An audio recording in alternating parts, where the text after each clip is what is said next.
नागझरीला आहोत आपण. नागपूरपासून एक 3 तासावरती आहे. तिथलं पिटेझरी गाव आहे. ते आपले किरण पुरंदरे पक्षीतज्ञ, पक्षीप्रेमी, पर्यावरणप्रेमी त्यांच्या पिटेझरी गावात आहोत. होय, तुमचं नाव काय? सरिता. सरिता किती शिकली तू? 10वा वर्ग शिकली. 10? हो. आणि गाणं कुठलं शिकली? गाणं गोंडी गाणं आहे. लहानपणीपासून गाते? हो. शिशिवाटा बंशी वो नारो राधा प्यारी शिशिवाटा बंशी वो ना. सबकुन अर्जी उई के किया ना, सबकुन अर्जी उई के किया ना, जय सेवा इंदाना. म्हणजे असंच की पक्षी, प्राणी, फुलपाखरं, कीटक, कासव, जे आहे ना हे सगळं. आणि हे पेंटिंग या मुलींनी केलंय हे सगळं.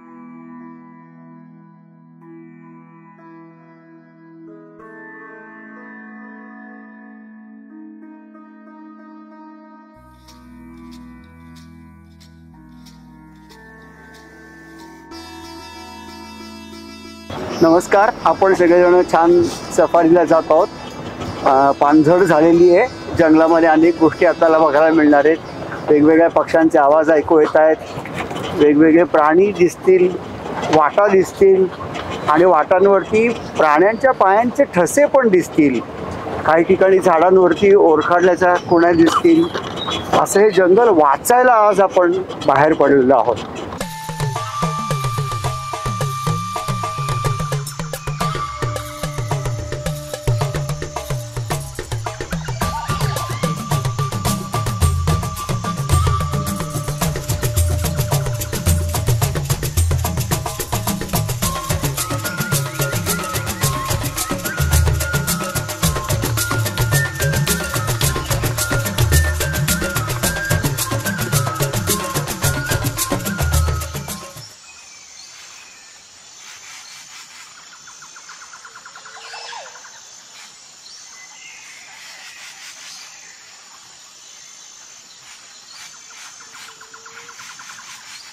हे उदईचं वारुळ आहे आणि आपण हवेली म्हणतो तसं आहे.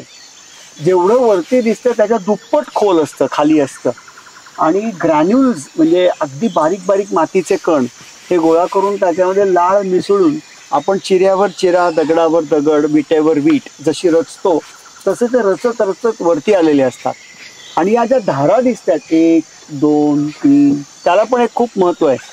जेवढी एखाद्या परिसरामध्ये हीट जास्त असते, उष्णता जास्त असते, तेवढं त्या धारा किंवा ते कॉलम्स म्हणूयात आपण, हे कॉलम्स उंच असतात आणि त्याच्यामुळे त्याच्यामध्ये हवा खेळती राहते. हे खूप महत्वाचं आहे. दुसरं असं की समजा जोराचा पाऊस आला, टोरेन्शियल रेन, तर त्याच्यामध्ये पाणी कापलं जातं या धारांमुळे, पटकन खाली निघून. पाण्याचा निचरा चांगला होतो. तर अशी ही कुठल्या मुंग्या बांधतात? हे उदई व्हाईट, त्याला टर्माइट म्हणतात. वाळवी. परफेक्ट. वाळवीतले एक प्रकार. वाळवी म्हणजे त्या मुंग्याला पंख असतात का? नाही, त्याच्यामध्ये फक्त ड्रोन्स म्हणजे मेल्स जे असतात ना त्यांना पंख असतात. अच्छा. हा. आणि बाकी सगळ्या फिमेल्स आणि मग वर्कर अँट्स असतात. वर्कर किती असतील एका वेळेला? लाखो असतात. म्हणजे त्या बारक्या वाळवीनं बांधलेले हे एवढे मोठे टॉवर आहेत. हे जर थोडासा आपण हे केलं तर त्या परत येऊन बांधणार, दुरुस्त करणार. आणि अस्वल जेव्हा येतं तेव्हा हे फोडतो सगळं पूर्ण. कारण अस्वलाकडे निसर्गदत्त कुदळी फावडी असतात. आणि त्यांनी ते फोडलं की मग त्याच्यानंतर ते करून सक करतं वाळल्या. आणि त्याच्यामध्ये कधी कधी ग्रॅव्हल पण जातं त्याच्या तोंडामध्ये. पण ते काय करतं अशा वेळेला अप्पर लिप जो असतो ना तो इथे दाबून धरतो असं असा असा. आणि त्याच्यामुळे त्याच्या नाकामध्ये ती जात नाही. वाळव्यांच्या कॉलनी अशा प्रकारे अस्वलं खातात आणि तेच त्यांचं स्टेपल फूड आहे. ते त्यांचं महत्वाचं अन्न आहे, खाद्य घटक आहे. आणि नागझिऱ्याची खासियत आहे की नागझिऱ्यामध्ये खास करून अशा प्रकारची आपल्याला अँटिल्स दिसतात, टर्माइट. बाकी ठिकाणी खूप कमी आहेत. त्याला टर्मेटोरियम म्हणतात. टर्मेटोरियम. म्हणजे हे वर्ल्ड ट्रेड सेंटरचे टॉवर कसे असावेत तसे हे वाळवीनं बांधलेले टॉवर आहेत. पण वारुळ अशी गोल गोल असं त्या साप राहतो असंही बोललं जायचं. नाही, पूर्णपणे चुकीचं आहे. साप हा खरं तर कुठेही राहतो. हे वारुळ जर का तुटलं, खराब झालं किंवा याच्यात कोणीच राहत नाही, आता अनऑक्युपाईड आहे, तर साप तिथे आरामात राहू शकतो. पण उदयांच्या स्वॉर्मिंग मध्ये म्हणजे लाखो उदया आतमध्ये आहेत, तर तो साप नाही. नाही, काही करणार नाहीत त्या, कारण ते काय त्याचं खाद्य नाहीये वाळवीचं. अच्छा. वाळवीला आम्ही 3D म्हणतो, म्हणजे डेड, डिझीज्ड आणि डिकेइंग. Decaying. हो हे जे 3 Ds आहेत त्याच्यासाठी वाळवी आहे निसर्गाने नेमलेली. आणि हा एकमेव कीटक असा आहे की तो सेल्युलोज पचवू शकतो. सेल्युलोज म्हणजे प्लांट फायबर. समजा एक लाकूड पडलंय, हो की नाही, तर लाकूड डिसिंटिग्रेट कोण करतं? तर वाळवी. हो मातीतलं तुकडे रूपांतर. तुकडे कोण करतं? तर वाळवी. म्हणजे- बाकीच्या कोणत्याही कीटकाला हे नाही जमलेलं. म्हणजे जंगलाला रिच करण्यामध्ये वाळवीचा खूप मोठा वाटा प्रचंड आहे. मोठा वाटा आहे. म्हणजे आपल्या पृथ्वीवरती चांगली माती हो. सॉइल त्यांच्याकडून होते ना शेवटी. होते. आणि दुसरं महत्वाचं असं की ज्या वेळेला एखादं झाड सुकलेलं असतं ना, तर त्या झाडाला चुकलेलं असताना तसंच ठेवणं हे पण खूप महत्वाचं आहे, म्हणजे व्यवस्थापनाच्या दृष्टीने. कारण का, तर अशा झाडाच्या जवळ अनेक प्रकारचे कीटक येणार आहेत, अनेक प्रकारचे प्राणी येणार आहेत. त्यामुळे तिथे या जर का वाळव्या आल्या तर आपोआपच अस्वलाला देखील खाद्य मिळणार आहे. त्यामुळे एनी डेड ट्री, कुठलंही मृत झाड जंगलामधलं, हे तितकंच महत्वाचं आहे जितकं जिवंत झाड महत्वाचं आहे. कारण त्याच झाडामध्ये एक अख्खी इकोसिस्टीम असते. आता त्याच्यामध्ये छिद्र असतात, त्याच्यामध्ये उधई राहते, कधी कधी ढालकीटक राहतात, भुंगेरे राहतात, एखाद्या वेळेला मसण्या ऊद आतमध्ये त्या पोखरीमध्ये, ज्याला आपण ढोली म्हणतो. हा, त्या पोखरीमध्ये मसण्या ऊद राहतं. मसण्या ऊद काय असतं? मसण्या ऊद म्हणजे टॉडी कॅट किंवा कॉमन पाम सिवेट. कोकणामध्ये त्याला काळगा म्हणतात. ताडोबा तो बघितलं. उदमांजर हा, म्हणतो. उदमांजर. पण मांजर हा जो शब्द आहे ना दादा, तो मिस्नोमर आहे. मांजरीचा काही संबंध नाही आहे या प्राण्याचा. तर तो मिस्नोमर आहे. आता पाण मांजर, उद मांजर, पाण मांजर नाहीच आहे ना तो. अच्छा, तो कलोकियल शब्द पण. उदाळा म्हणतात त्याला. तो मांजरीसारखा अपिअरन्स आहे म्हणून तो शब्द जोडला गेला. आता तर त्यामुळे मला जर का विचारलं की एखादं जंगल हे हेल्दी कसं आहे हे ओळखायचं आपण, हा, सुदृढ अवस्थेत आहे, निकोप अवस्थेत आहे, कसं ओळखायचं? तर मृत झाडं उभी असलेली दिसली पाहिजेत. मग हे तसं सुदृढ जंगल आहे. हो, त्याच्यात खूप मृत झाडं उभी आहेत. हो, निश्चित. तर अशा पद्धतीने हे वारुळ बघितलेलं आहे. वारुळ जंगलासाठी किती उपयोगाचं आहे आणि त्यातल्या वाळवी किती महत्वाची आहे हे आपण बघितलं. आपण पुढे जाऊया. कवी काय म्हणतो माहिती का? बघू बंगला त्या मुंग्यांचा, सूर ऐकूया या भुंग्यांचा, फुला फुलाचे रंग दाखवित उडते फुलपाखरू, बिनभिंतीची उघडी शाळा, लाखो इथले गुरु. आता पळस फुललाय त्याच्यावरची एक छोटीशी कविता सादर करतो. पळस फुल पेटला, मोहा फुलला, कसा कुणाचा ताल बिघडला, मोह फुलांच्या मदिराशाला, आद्य निवासी मर्दाला. वा वा. हा, आणि दादा हे जे जंगलाचं देणं आहे ना, तर ते संपतच नाही हो. परत सांग, परत त्याचा अर्थ कसा आहे त्याचा? पळस पेटला, पळस पेटला, हा, मोहा फुलला, मोहा फुलला, कसा कुणाचा ताल बिघडला, कसा कोणाचा ताल बिघडला, मोह फुलांच्या मदिराशाला, मोह फुलांच्या मदिराशाला, आद्य निवासी मर्दाला. आद्य निवासी मर्दाला. वा वा वा. काय शब्द रचना आणि ते आहे. वा वा. छोटी चारोळी. ऊन ऊन वारा वाही, वेड्या पळसाचे गाणे. हा, ऊन ऊन वारा, ऊन वारा वाही, वेड्या पळसाचे गाणे, दोन करांनी घ्यावे कैसे हे जंगलाचे देणे. क्या बात. बसत नाही हो, काही माणसाच्या उंजळीत बसत नाही, हातात बसत नाही, काही नाही. तुम्ही सांगा नाही, जंगल कोणी निर्माण केलं, कसं निर्माण केलं, निर्माता कोण आहे, याचा काय व्यवस्था आहे, काय रचना आहे. आधी हेच ना मुळात. हो, किती चोख रचना आहे ना सगळी. हो, ताण आहे ताण. हा, ताण आहे ताण. याच्या पुढे काय नाही. हम्म.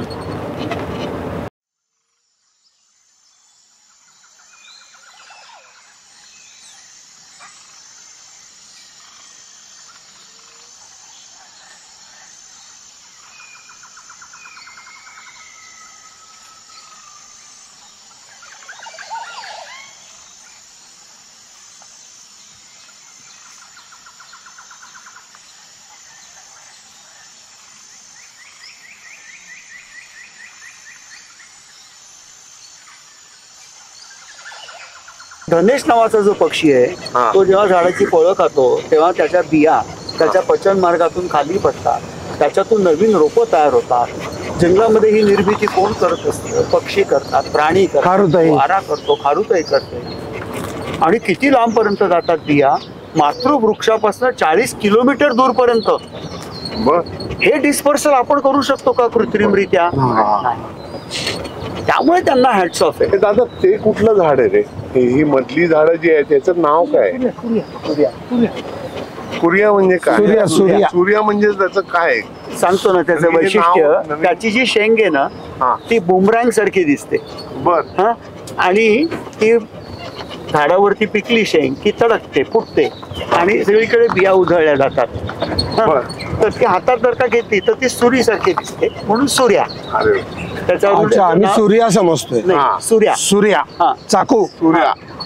चाकू लॅटिनाइज नाव जे ते झायलिया झायलोकार्पा आहे बर. आणि मराठी नाव आहे जांभा. बर. हा जांभा. झायलिया झायलोकार्पा. झायलोकार्पा. हा. आणि ते महत्वाचं झाड आहे कारण या भागामधलं अगदी सहज येणारं झाड आहे जांभा. जांभा. आणि त्याचा प्रसार होतो ते महत्वाचं आहे. त्याला फळं फुलं. त्याला फुलं येतात, त्याच्यावरती भुंगे येतात, त्याच्यावरती मधमाशा येतात. मधमाशांचं प्रमुख खाद्य आहे. पण सूर्या हे झाड याच भागात फक्त famous आहे ना? नाही कोकणामध्ये पण आहे. कोकणात? हो. होय काही ठिकाणी डोंगराच्या उतारावरती पण येतं. पोळी बघ. मधाची पोळी. मधमाशांची त्या आग्या माशा आहेत सगळ्या. हो. इथिस डॉर्साटा कडकडून दंश करतात. मधमाशी चावते हा शब्द पूर्णपणे चुकीचा आहे. कधीच चावत नाही ती. तिच्या शेपटीत काटा असतो ना त्याचा ती दंश करते. Oh she does not bite. अच्छा तोंडाचं नाही ते. नाही काही संबंध नाही. हे पण ह्याचं ज्ञान नाही ना. हा. कुठल्याही पुस्तका शिक्षणामध्ये हा. झाड पक्षी फुलपाखरं किड्या मुंग्याबद्दल फार कमी शिकवलं कमी शिकवलं जातं. जातं. आणि मोठे होऊन पैसे कमवण्यासाठी काय कराल हो. याच्या अंगानं सगळं शिकवलं जातं. तर पण ते आग्या भाऊ कसं ओळखतात म्हणजे फरक काय? साईज साईज त्याचा पोळ्याचा. हा. नंतर सूर्य सन्मुख बांधली जातात. बर. याचा अर्थ भरपूर सूर्यप्रकाश पडेल अशी. हा. सूर्य विन्मुख नाही बांधली जात, अंधारात नाही बांधली जात. ओके. काही बघ कपारींमध्ये असतात. आणि म्हणजे आपल्या त्या बिल्डिंग मध्ये पण कधी कधी लागतं ते जे ऊन जास्त येतं. हो. अंधारात नाही बांधली. आणि दुसरं असं की उंचच्या उंच ठिकाणी का बांधली जातात तर सुरक्षितता हा फार महत्वाचा भाग असतो त्याच्यामध्ये. खाली नाही, इथे कुठे नाही बांधलं जात. बरोबर. ते असुरक्षित होईल. हो. उंचीमुळे सुरक्षितता वाढते ना. हो. गरुडाचा घरट बघा उंच असतो, हो की नाही? आणि माणसाला सुद्धा ना आपण उंच गेलं की फार भारी वाटतं.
काय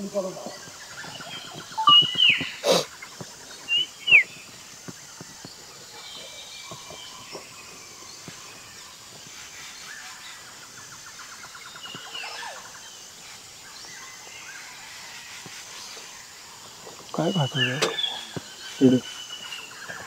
कदाचित बेडूक असेल. पकडच बरं थांबा. लाईट एकदम बेकार आहे. त्याचा आवाज कसा असतो याचा?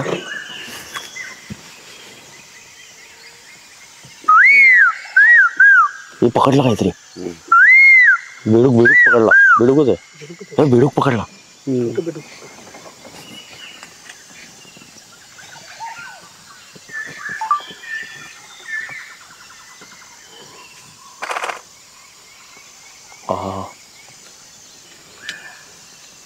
सापडले. तो खातोय म्हणजे आता.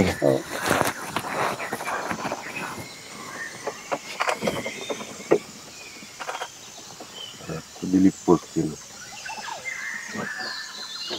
काढून खातोय बरोबर. कसला आटला त्या जमिनीतनं.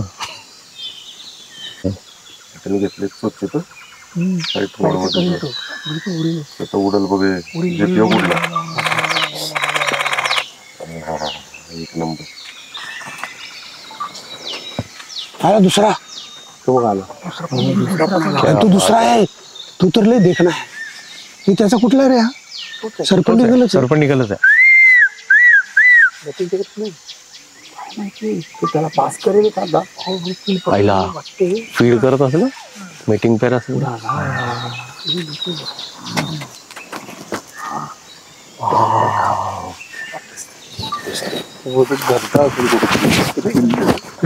पण हे आतून फार देखणे रे. हे बघ उडाला. परत उडाला. बहुतेक भरवणार. घास भरवणार.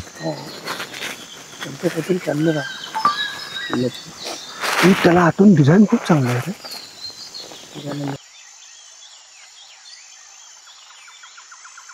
ह्याचं नाव आहे सर्प गरुड आणि संस्कृत नाव आहे पन्नगाद. पन्नग म्हणजे साप आणि अग म्हणजे खाणे. पन्नगाद. पन्नगाद. हा. हो. आणि हा दुर्मिळ आहे गरुड. इतका सहजासहजी दिसत आणि नाही. जनरली सर्प गरुड समुद्राकाठी पण असतात ना. सर्प गरुड समुद्राकाठी नाहीयेत. White bellied seagull. काही साप गरुड आहेत ते समुद्राकाठी आहेत. व्हाईट बेलेड सी इगल उदाहरणार्थ. अच्छा. हा. पण सर्प गरुड हा खास जंगलातला असा पक्षी आहे. म्हणजे तो पानझडीच्या जंगलामध्ये दिसतो. आणि आपण खूप नशिबान आहोत की आपल्याला 2 जण एका वेळेला 2 गरुड दिसले आणि आपल्या समोर त्यांनी बेडकाची शिकार केली आणि ती खाल्ली. आता याच्यामध्ये मेल हा फिमेलला एक असं गिफ्ट केल्यासारखा, घास भरवल्यासारखा एक असा प्रकार करतो आणि मग त्याच्यानंतर जनरली त्यांचं मेटिंग होतं. म्हणजे फिमेलला तो बेडूक भरवेल असं माझं मत आहे. आणि ती नंतर जी उडत आलेली होती ना ती फिमेल होती आणि ज्यांनी बेडूक पकडला ना तो मेल होता. आणि शिकारी पक्ष्यांमध्ये मेल लार्जर. फिमेल मोठी असते आकारात. त्यांचं हे रिलेटिव्ह आहेत म्हणजे थोडक्यात. हो. अदरवाईज रिलेटिव्ह नसले तर एकत्र राहत नाही ते. नाही राहणार. हा जोडा आहे त्यांचा. हे नातं किती दिवस ओळखतात? साधारणपणे विणीच्या हंगामापुरतच हे नातं असतं. हो. आणि नंतर ते काय आयुष्यभर एकत्र राहत नाहीत. आणि मुलं स्वतंत्र पिल्लं स्वतंत्र होतात आणि उडायला लागतात. एकदा ती स्वतंत्र झाली आणि उडाली की मग त्यांच्या आई वडिलांशी किंवा पालकांशी काही संबंध येत नाही. म्हणजे ते ओळखत पण नाही. अजिबात नाही. कारण त्यांना तिथे राहताच येणार नाही. कारण असं म्हणतात एक म्हण आहे की एकाच दरीत 2 गरुड राहत नाहीत अशी एक म्हण आहे. तर याचा अर्थ असा की त्यांची पण टेरिटरी असते आणि तिथे ते कंजेशन होऊ देत नाहीत कधी. म्हणजे गर्दी होऊ देत नाहीत. हो. टेरिटरी प्रत्येक पक्षाची. हा. तर त्यामुळे पिल्लं मोठी झाली ना तर ते इथेच नाही राहणार. ती नवीन मुलूक प्रस्थापित करतील, नवीन प्रदेशात जातील आणि तिथे ते भक्ष्य मिळवण्याचा प्रयत्न करतील. झाडांकडून पक्ष्यांना खूप मिळतं पण पक्ष्यांकडून झाडांना काय फायदा होतो का? किंवा त्यांचं रिलेशन काय असतं? वेगवेगळ्या झाडांवरती वेगवेगळ्या प्रकारचे पक्षी येतात. विशेषतः फळं असणारी झाडं जी असतात त्याच्यावरती खूप येतात आणि पक्षी बीज प्रसार करतात. झाडांची फळं खातात आणि त्यांच्या पचन मार्गातून त्या बिया खाली पडतात आणि वाढतात त्या आपण कृत्रिमरित्या रोपवाटिकेमध्ये जी झाडं वाढवतो त्याच्यापेक्षा जास्त सुदृढ असतात, त्याच्यापेक्षा जास्त सशक्त असतात ही झाडं, जी पक्ष्यांच्या माध्यमातून येत असतात. म्हणजे वंश वाढण्यासाठी झाडांचा आणि पक्ष्यांचा खूप अगदी जवळचा संबंध आहे. अगदी जवळ. म्हणजे माणसाचा झाडांना काही फायदा नाही, झाडाचा माणसाला खूप फायदा फायदा आहे. हो. पण तसं पक्ष्यांचा नाही. नाही, पक्ष्यांचा झाडांना पण फायदा आहे, आहे, नक्कीच त्यांचा फायदा आहे. वंश वाढवण्यासाठी फायदा आहे. हो, हो. हे अतिशय वेगळं आणि पहिल्यांदा मला काहीतरी हो, हो. छान खूप वाटतं. महत्वाचं आहे. आणि झाडांवरती तर पक्षी घरटी करतातच, हो हो घरटी करण्यासाठी पण झाडांचा उपयोग होतो. आणि मला असं वाटतं ना की हे सहजीवन आहे, सहजीवन आहे, हे सिम्बायोटिक आहे. आणि सहजीवन जर का फुलायला लागलं तर निसर्ग बहरतो असं आपण म्हणतो. तर हे सहजीवनाचं ना सगळा प्रकार आहे. हा.